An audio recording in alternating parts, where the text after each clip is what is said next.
나라 빚에 대한 이자만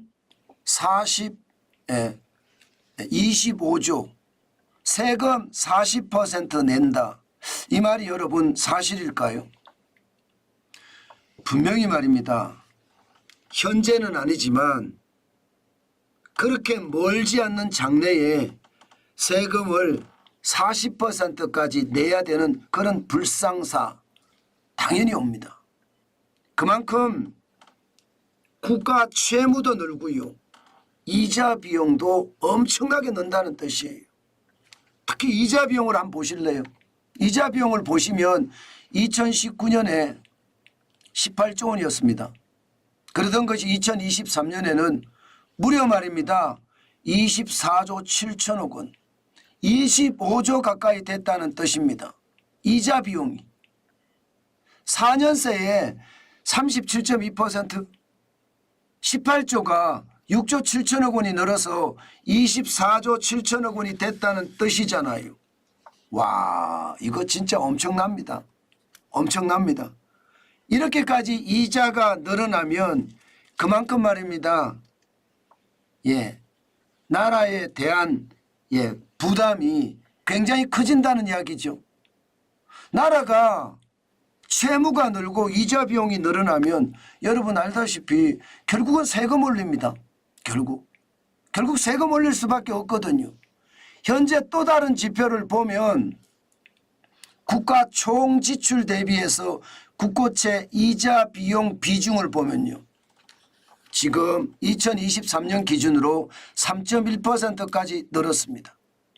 다시 말해서 나라가 지출하는 총액 중에 3.1%가 이자 비용이란 뜻이에요. 와, 장난 아니죠.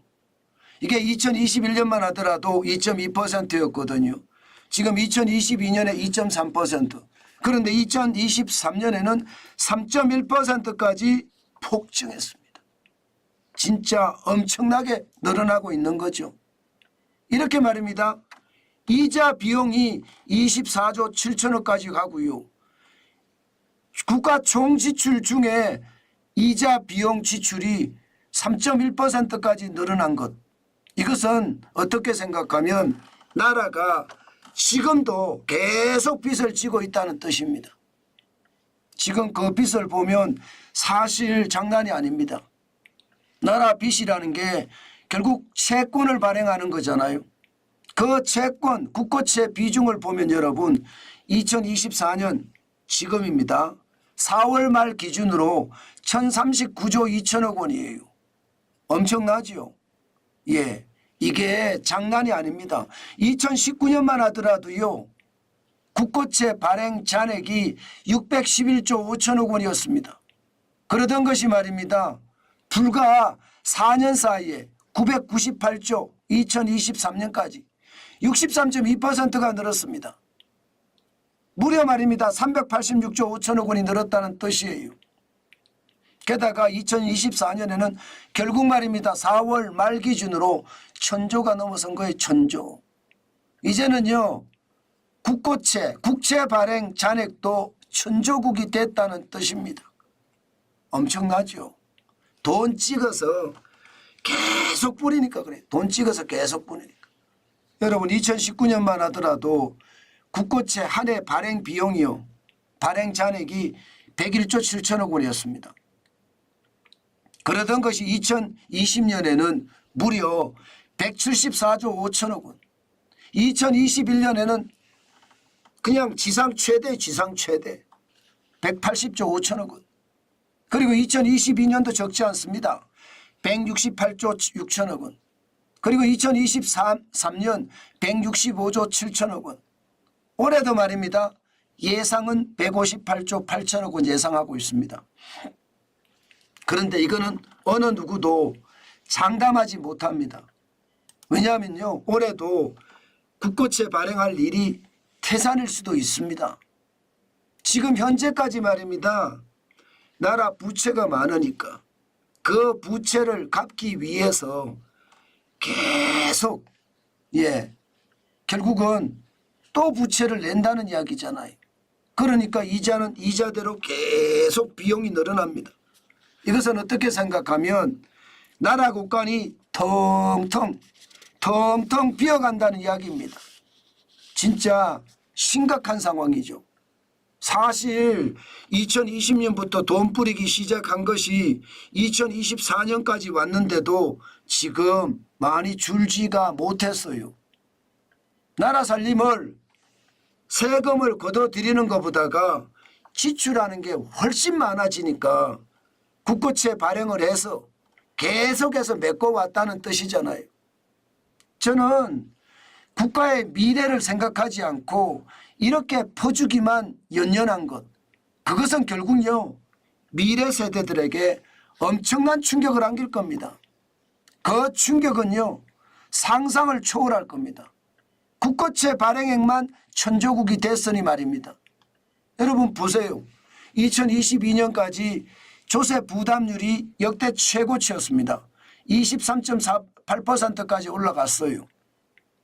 2023년에는 좀 줄였습니다. 조세 부담률을 23.2%로 문재인 정부에서 윤석열 정부로 넘어오면서 세금을 낮춰줘서 좀 줄였습니다. 그런데 이게 중개 아닙니다. 결국은 국가 부채, 국고채는 계속 발행을 할 수밖에 없고요. 이것을 메우기 위해서는요. 현재대로 간다면요. 2000년 이후 세대는요. 생애소득의 약 40%를 세금으로 부담할 수 있다. 이렇게 지금 추산하고 있습니다. 그만큼 말입니다. 상황이 심각하다는 거예요. 생애소득의 40%를 세금으로 부담한다고 이야기한 게 전영준 한양대 경제금융학과 교수가 논문에서 밝힌 거거든요. 그만큼 말입니다. 나라 부채는 계속해서 올라간다는 거예요. 2000년 이후에 태어난 세대가 세금을 그만큼 많이 낸다고 생각을 해보자고요. 그러면 그 부담은 얼마나 클까요? 저는 지금 말입니다. 우리 세대가 돈을 엄청나게 뿌려서 말도 못하게 코로나 팬데믹 때 뿌렸잖아요. 여기에 대한 부담은 우리 미래 세대 2000년대 이후 세대들이 모두 감당을 한다고 생각을 하면 참 가슴이 아픕니다. 현재의 행복을 위해서 미래의 불행을 만든다는 건가요? 현재는 넉넉할지 모르지만 미래 세대는 더 불행해진다는 뜻입니다. 그들이 내야 될 세금은 생애소득의 40%를 세금으로 내야 되니 이게 미래 세대들 입장에서는 충격이 될 수밖에요. 나라 살림은 그만큼 말입니다. 법만큼 세금을 거둬들이는 만큼 저는 쓰는 게 맞다고 보는데 그렇지 못하고 말입니다. 거둬들이는 거는 적고 쓰는 거는 많고 그러니 나라 살림이 거덜날 수밖에요. 그 부담은 고스란히 우리 미래 세대가 그대로 진다는 것. 그것은 어떻게 생각하면 미래 세대에게는 큰 짐을 지게 하는 거다. 저는 그렇게 생각합니다. 제발 포퓰리즘 그만 갔으면 좋겠어요. 지금처럼 계속 퍼주기만 한다면 미래 세대들은 역습을 당할 거다. 빚의 역습 말입니다. 최악의 상황이 될 수도 있다는 뜻이죠. 지금도 말입니다. 세금은 계속해서 늘어나는데 이 세금을 계속 감당하고 있다는 것 사실 쉽지 않거든요. 여러분도 알다시피 가게 살림이 지금 굉장히 팍팍해요. 삼고라고 하잖아요. 고물가, 고금리, 고환율. 미치겠어요. 그런데 세금마저 지금 앞으로 계속 올라간다고 생각을 하면 거기에 대한 충격은 앞으로 더 커질 거다. 저는 그렇게 예상을 해봅니다. 안타깝죠. 미래 세대들에게는 참 불행한 그런 유산을 남겨주는 것 같아서 안타깝습니다. 그만큼 말입니다. 우리가 잘해야 되는데 우리가 잘하지 못하고 책임을 우리 자손들에게 물려준다는 것이 더 없는 불행이다. 저는 그렇게 생각해 봅니다.